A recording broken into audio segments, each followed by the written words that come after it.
Well, one of my favourite experiences actually was something that I mentioned in my speech, which was I was on tour with a friend of mine called Half Cousin, who's kind of a punk folk artist from Orkney.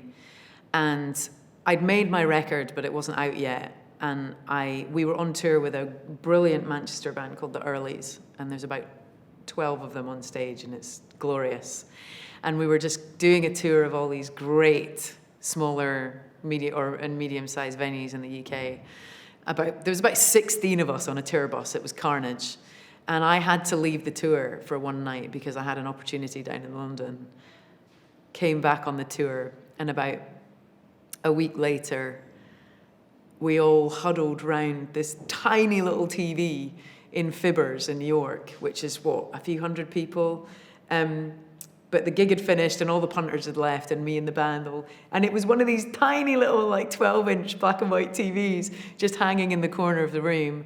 And they all had my back while we watched my first performance of Jools Holland broadcast on the telly. And that was, I'll never forget it. It was just the perfect environment, in a brilliant club after a brilliant gig with friends, celebrating the next step, which is what we all hope for, playing in these venues,